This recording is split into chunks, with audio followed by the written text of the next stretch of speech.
Hi friends, welcome to my channel. ఏం కృపా, ఎలా వెళ్ళిపోయావు, ఎట్ వెళ్ళిపోయావు, వీడియోలు చేయట్లేదు, మీ అమ్మగారికి ఎలా ఉందని కామెంట్లో అడుగుతా ఉన్నారు కృపా. కామెంట్లో ఒక్కొక్కరికి చెప్పేదాకంటే వీడియోలో చెప్పేస్తే బాగుంటుంది. మా అమ్మ ఆరోగ్యం అయితే కొంచెం బాగుంది. ఆమెకి స్టంట్ అయితే చేశారు. దాని తగ్గట్టుకు ఐసీయూలో పెట్టిన వాళ్ళు నెమ్ము చేసి దగ్గుతుంది. చిన్న ప్రాబ్లమేనో పర్వాలేదు, ఇంటికైతే వచ్చేసాం. మొత్తం మీద మేము 17 రోజులు 17 రోజుల పాటు హాస్పిటల్లోనే ఉన్నాం. ఇంకోటి ఏంది నువ్వు మాట్లాడుతున్నావా? నీ ఆరోగ్యం ఎలా ఉంది? నా ఆరోగ్యం కొంచెం నేను నెమ్ము చేసి అసలు ఈ రోజున కొంచెం ఫ్రీగా మాట్లాడుతున్నాను. నిన్న మొన్న సైకిలే అసలుకి మాటలే లేవు. 2 సార్లు హాస్పిటల్ తీసుకెళ్ళానండి. ఈ రోజు కూడా తీసుకెళ్ళాను. ఇంకోటి ఏంటంటే ఇంకా హాస్పిటల్లో నీళ్ళు, ఇంటికి వచ్చినప్పుడు పిల్లల్ని చూసుకోవడానికి మళ్ళీ అక్కడికి ఇట్లా తిరిగి నీళ్ళు తాగి నెమ్ము చేసింది. పర్వాలేదు, నాకు కొంచెం బాగుంది. టాబ్లెట్స్ వేసుకుంటా ఉన్నాను. నాకెట్టుందో ఇల్లు వాకిలి కూడా అట్టే ఉంది. ఎందుకంటే ఇంటి దగ్గర లేం కదా.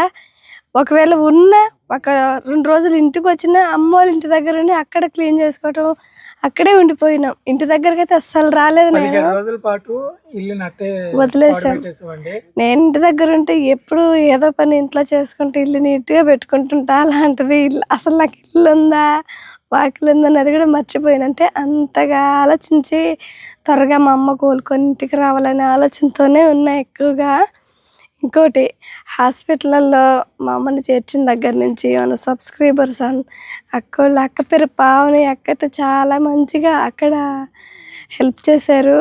అంటే మాకు తెలియదు కదా, అంటే అమ్మని పైకి తీసుకెళ్ళినప్పుడు ఆయాలతో మాట్లాడటం, కొంచెం దగ్గరగా చూసుకోండి అని అక్క చెప్పటం చాలా మంచిగా అనిపించింది. అంటే మేము ఎక్కడ ఉంటాము, ఎక్కడ అసలు తెలియకుండానే మాకు ఇంత సపోర్ట్ చేసి మా అమ్మని త్వరగా హాస్పిటల్ నుంచి బయటకు తీసుకురావడానికి మన సబ్స్క్రైబర్స్ కూడా చాలా సహాయం చేశారు. నాకు హృదయపూర్వక ధన్యవాదాలు. అలాగే మా అమ్మకి కోలుకోవడానికి కూడా బ్లడ్ అవసరమైంది.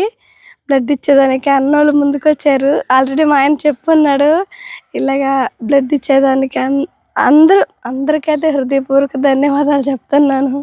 నా మాటల్లో పొరపాటు అంటే క్షమించండి. చాలా మంచిగా హెల్ప్ చేశారు ఇంటికి వచ్చేంత వరకు. ఇప్పటికీ ఆ మేలు మేమైతే ఎప్పటికీ మర్చిపోము. నీకెట్టుందియా? నేను బాగానే ఉన్నాను. నేనే కొంచెం నేను కూడా ఆలోచన ఎక్కువ పెట్టుకున్నావు. తొందరగా కోలుకునేసి కుళాయి నీళ్ళు కూడా అక్కడ నీళ్ళు తాగే ఈ రోజు మేలు కొంచెం మాట్లాడుతున్నా. మేలు అంటే ఈ రోజు కూడా హాస్పిటల్కి వెళ్ళాం కదా. మొన్న హాస్పిటల్ తీసుకెళ్ళాను. అసలు నా వయసు నేను వినడం మర్చిపోయినా. ఎట్టుంటుందబ్బా నా వయసు. హాస్పిటల్ తీసుకెళ్ళాను. హాస్పిటల్కి వెళ్ళిన తర్వాత ఇప్పుడు పర్వాలే. ఇట్లాంటి సమస్యలు అంటుంటారు పెద్దోళ్ళు, మనిషికి గాక మానుకొస్తాయా అని. సేమ్ నేను ఊరికనే చెప్పలే, పెద్దవాళ్ళ సామెతలు ఖచ్చితం మనుషులకే వచ్చేది. ఎందుకంటే అంతే, అది ఇంకా దాని అర్థం చాలా ఉంటుంది.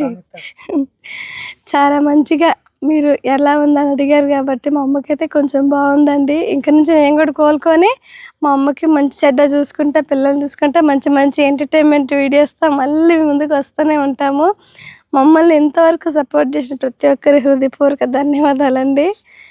ఒక చిన్న అప్డేట్ చెప్పాలని వీడియో చేస్తున్నాం. అంటే ఎలా ఏమైపోయారు, ఏంది, కామెంట్లో కూడా రిప్లై ఇవ్వట్లేదు, ఎలాగున్నారు అని అడుగుతా ఉన్నారు. ఇది అన్ని పరిస్థితి, ఇలానే ఉన్నాం. ఎప్పుడు వస్తామా మా ఇంటికి? మేము ఇన్ని కష్టాల్లో, ఇన్ని బాధల్లో కూడా స్థిరంగా నిలబడి ఉన్నాం. దాని గురించి ఎలాంటి కంగారు పడట్లేదు, భయపడట్లేదు. ధైర్యంగా ఎదుర్కోవడానికే ఉండి దాంట్లో హాస్పిటల్ నుంచి ఇంటికి రావటమే బయటపడిన అది పెద్ద అద్భుతం అనుకోవాలి. అసలు నేను మా అమ్మని చూసినప్పుడు ఇంటికి వెళ్తామా వెళ్ళలేమో అనిపించేది ఒక టైంలో. ఎందుకంటే ఆయన ఐసీయూలో పెట్టినప్పుడు ఆమె పరిస్థితి చూసి మామూలుగా ఆమెకి స్టంట్ అయ్యకముందే కొంచెం తిరిగితే అట్లా కూడా ఇంకా బెడ్ మీదే పెట్టేసరికి తిరిగే పని ఉండదు కదా. పైగా ఇన్ఫెక్షన్ చేరింది, కొంచెం ప్రాబ్లం అయింది దానికి. అయినా సరే అప్పుడు అనిపించింది ఇంటికి వెళ్ళమా అని ఎంతగా దిగులు పడి ఎంతగా బాధపడేదాన్ని నేను. పర్వాలేదు, తొందరగా అయితే ఇంటికి వచ్చేసాము. ఇప్పుడు లేచి తిరగతా ఉంది, బాగుంది. కృప అమ్మ వాళ్ళ అమ్మగారి ఇంటికాడే ఉంటూ అక్కడే ఉన్నాం అమ్మని ప్రస్తుతానికి చూసుకుంటా ఉందండి. రేపటి నుంచి నేను చూసుకోవాల్సింది ఇంటి పని. ఇదంతా నేనే చూసుకుంటాను రేపటి నుంచి. ఏమిలే, జాగ్రత్తగా డబ్బాకి నీళ్ళు పట్టేసి నా బట్టలన్నీ మర్చిపోయి తర్వాత ఉతుక్కుంటా. రేపు మిషన్ ఇంకా ఇంటి పనుల వారికి చూసుకుంటా, చెరువు పని కూడా స్టార్ట్ అవుతానండి. ఇవన్నీ చేసుకుంటూ మిమ్మల్ని ఎంటర్టైన్మెంట్ చేయడానికి మంచి మంచి వీడియోలతో మంచిగా వస్తామండి. మీరు ఆదరిస్తారని కోరుకుంటున్నాం. చెప్పలే, ఇంత రక్త సంబంధం కన్నా ఏమిట్లే, బయట మన సబ్స్క్రైబర్లు ఆ బంధమే నాకు చాలా అంటే చాలా. అసలుకి నేను ఈ స్థితిలో ఉన్నానంటే మీ ఆశీస్సులు, మీ దీవెనలేనండి, మీ సపోర్టే. దేవుని దయ, మీ దయ ఉంది కాబట్టి అసలు నేను భయపడాల్సిన అవసరమే లేదని నేను అనుకుంటున్నా. ఇది ఫ్రెండ్స్ వీడియో నచ్చితే ఈ చిన్న వీడియోకి లైక్ చేయండి. రేపు మంచి మంచి వీడియోస్తో మళ్ళీ మీ ముందుకు వస్తాం. అంతవరకు సెలవు. Bye bye.